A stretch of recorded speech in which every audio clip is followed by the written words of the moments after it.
नमस्कार, मैं चुनचुन कुमार। आप देख रहे हैं झारखंड न्यूज। संध्या समाचार में आपका स्वागत है। चलिए जानते हैं आज की पहली और बड़ी खबर। सीएम हेमंत सोरेन की पत्नी कल्पना सोरेन के नाम से बनाया फर्जी ट्विटर अकाउंट, शिकायत दर्ज, जांच में जुटी पुलिस। झारखंड के सीएम हेमंत सोरेन की पत्नी कल्पना सोरेन के नाम पर फर्जी ट्विटर अकाउंट बनाकर पोस्ट करने का मामला सामने आया है। इसको लेकर सीएम हाउस की ओर से रविवार को गोंडा थाना में लिखित शिकायत की गई है। शिकायत मिलने के बाद गोंडा थाना पुलिस मामले की छानबीन में जुट गई है। सीएम हाउस की ओर से दिए आवेदन के अनुसार अज्ञात व्यक्ति कल्पना सोरेन की तस्वीर का इस्तेमाल करते हुए एक अकाउंट बनाया और फिर बिना इजाजत कल्पना सोरेन के नाम का इस्तेमाल कर रहा था। मामले की जानकारी जब कल्पना सोरेन को हुई तो उन्होंने इसकी जानकारी पुलिस के वरीय अधिकारियों को दी। शिकायत दर्ज होने के बाद पुलिस मामले की छानबीन कर रही है। इसके बाद प्राथमिकी दर्ज की गई। आरोपी को गिरफ्तारी के लिए पुलिस की टीम जुट गई है।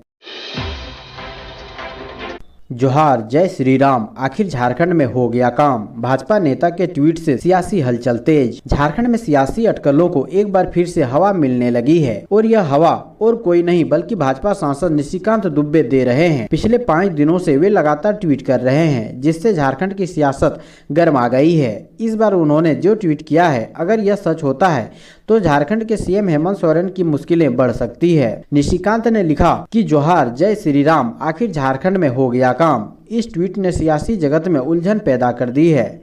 इस ट्वीट का मतलब यह भी निकाला जा रहा है कि कहीं चुनाव आयोग सीएम हेमंत सोरेन के खिलाफ कोई फैसला तो नहीं सुनाने वाला है। वहीं दूसरा मतलब यह निकाला जा सकता है कि कहीं विधायक तो पलटी नहीं मारने वाले हैं। दरअसल खदान लीज घोटाले मामले में सीएम हेमंत सोरेन की सदस्यता जाने की आशंका लगाई जा रही है, जिसके चलते राज्य की राजनीति में सियासी भूचाल आने की पूरी संभावना है। कहा जा रहा है कि सीएम हेमंत सोरेन को भी किसी भी प्रतिकूल परिस्थिति में पद छोड़ने के लिए मजबूर होना पड़ा तो वे कल्पना सोरेन को सीएम पद की जिम्मेदारी सौंप सकते हैं।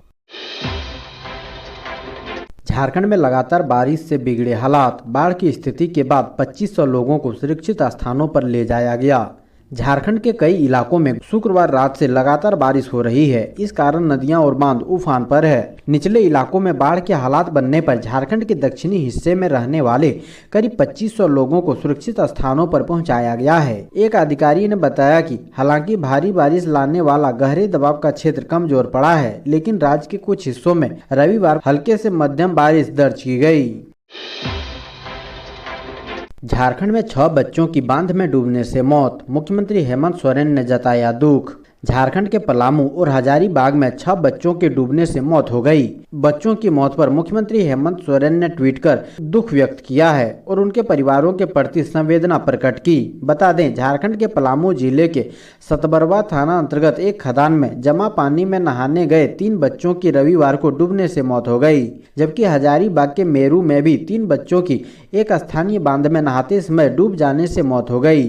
पलामू के पुलिस अधीक्षक चंदन कुमार सिन्हा ने भाषा को बताया कि 4 बच्चे रविवार दोपहर से सतबरवा थाना अंतर्गत गोरा खदान में भरे पानी में नहाने गए थे और इसी दौरान एक बच्चा डूबने लगा, जिसे बचाने की कोशिश में उसके 2 अन्य साथी भी डूब गए। झारखंड में लगातार बारिश का असर। रांची के बिरसा मुंडा एयरपोर्ट से कई विमान विलंब से उड़े। झारखंड में लगातार बारिश का असर विमानों के उड़ान पर पड़ा है। हालांकि रविवार को बारिश में कमी के बाद रविवार को विमान सेवा सामान्य रही। हालांकि कई विमान विलंब से उड़े। वहीं एयर इंडिया का कोलकाता रांची भुवनेश्वर विमान मौसम खराब और तकनीकी कारणों से रद्द रहा। पीड़ित परिवार से मिलने पहुंची एमएलए अंबा प्रसाद। राखी बंधवाकर दिया रक्षा का वचन। झारखंड के हजारीबाग जिले के बड़कागांव प्रखंड के ग्राम सिरमा में कुछ असामाजिक तत्वों के द्वारा एक बच्ची के झंडा उतारने का वीडियो शेयर करने पर कान पकड़कर उठक बैठक कराने की घटना हुई थी। इस घटना के बाद विधायक अंबा ने गांव पहुंचकर पीड़ित बच्ची और परिवार से मुलाकात की। विधायक इस मामले पर लगातार नजर बनाए रखी है। घटना पर तत्काल संज्ञान लेते हुए प्रशासन द्वारा आरोपी को गिरफ्तार कर जेल भेज दिया गया है। कुछ आरोपी अभी भी फरार हैं, जिनकी तलाश पुलिस के द्वारा की जा रही है। आरोपियों को गिरफ्तार कराने में पूरा गांव मिलकर सहयोग कर रहा है। गांव में पीड़िता की मां ने बड़कागांव विधायक अंबा प्रसाद से कहा कि कुछ लोग गांव का माहौल खराब करने का प्रयास कर रहे हैं। दूर से दूर कई संगठनों के लोग आकर इस विवाद को सांप्रदायिकता का रंग देकर हमारे गांव का समाज का माहौल को खराब करने का प्रयास कर रहे हैं। खबरों में आगे बढ़ने से पहले वीडियो को लाइक करना ना भूलें और चैनल पर नए हैं तो सब्सक्राइब जरूर करें। चलिए जानते हैं अगली बड़ी खबर। ऑटो चालक ने नाबालिग से की रेप करने की कोशिश, विरोध करने पर आधमरा कर सड़क किनारे फेंका। झारखंड के दुमका में फिर एक बार शर्मनाक घटना सामने आई है। यहां एक टेम्पो चालक ने एक नाबालिग लड़की से रेप करने का प्रयास किया, लेकिन युवती के विरोध करने पर पीड़िता को मारपीट कर गंभीर रूप से जख्मी कर मरा हुआ समझकर सड़क पर फेंककर फरार हो गया। घटना दुमका जारमुंडी थाना क्षेत्र के एक ग्रामीण इलाके की है। यहां 14 वर्षीय बच्ची को उसके घर तक पहुंचाने का आश्वासन देकर टेम्पो चालक जंगल में ले जाकर रेप की नीयत से पहले छेड़खानी करने लगा, लेकिन युवती के विरोध करने के बाद उसे मारपीट कर अधमरा कर सड़क किनारे फेंककर भाग गया। मामले में स्थानीय लोगों द्वारा सूचना मिलने पर नाबालिग को गंभीर स्थिति में दुमका फूलो झानो मेडिकल कॉलेज में इलाज के लिए भर्ती कराया गया है। 5 महीनों में 5 परिवारों को भी नहीं मिला मनरेगा से 100 दिनों का काम। मनरेगा की योजनाओं को पूरा करने की रफ्तार तो धीमी है, साथ ही साथ श्रमिकों को रोजगार देने की गति भी ठीक नहीं है। वित्त वर्ष के 5 महीने गुजरने को हैं, लेकिन सिर्फ 5 श्रमिकों को भी 100 दिन का रोजगार नहीं मिला है। सरकार व प्रशासन के तय दिशा निर्देशों के अनुसार काम मांगने वाले सभी श्रमिकों को 100 दिन का रोजगार देना जरूरी है। पिछले वित्त वर्ष की बात करें तो जिले में 999 लोगों को 100 दिनों को रोजगार मिला था। मनरेगा से ग्रामीण क्षेत्र में रोजगार दिया जाता है। सभी को स्थानीय स्तर पर ही योजनाओं में काम मिलता है। धनबाद के टुंडी, पूर्वी टुंडी और तोपचाची आदिवासी बहुल क्षेत्र है। यहाँ रोजगार के साधनों का भी अभाव है। जिला प्रशासन के आंकड़े बताते हैं कि जिले के किसी भी आदिवासी को 100 दिन का रोजगार नहीं मिला है।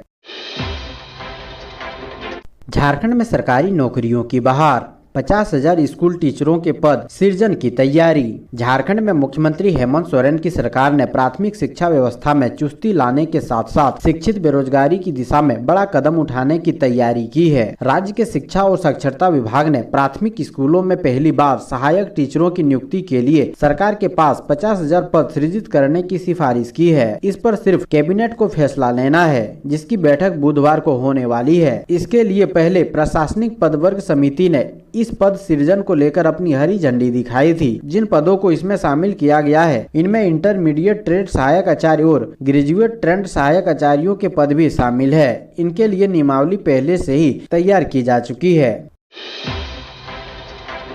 टाटा जू में जानवरों पर आफत की बारिश, तेंदुआ की डूबने से मौत। लोह नगरी में 24 घंटे से हो रही लगातार बारिश का असर टाटा जूलॉजिकल पार्क में देखने को मिला है। पार्क के निचले इलाके में पानी भर जाने के कारण एक तेंदुआ की डूबने से मौत हो गई है, जबकि मादा तेंदुआ ने पेड़ पर चढ़कर अपनी जान बचाई है। टाटा जू प्रबंधन ने इसकी जानकारी दी है। जमशेदपुर में लगातार बारिश के कारण एक तरफ आम जनजीवन अस्त व्यस्त हो गया है, वहीं इसका असर टाटा जूलॉजिकल पार्क में रहने वाले जानवरों पर भी पड़ा है। जूलॉजिकल पार्क के निचले इलाके में पानी घुस गया, जहाँ जू के निचले हिस्से में तेंदुए का बाड़ा है, जिसमें 2 तेंदुआ है। नर तेंदुआ का नाम मिथुन है और मादा तेंदुआ का नाम हेमा है।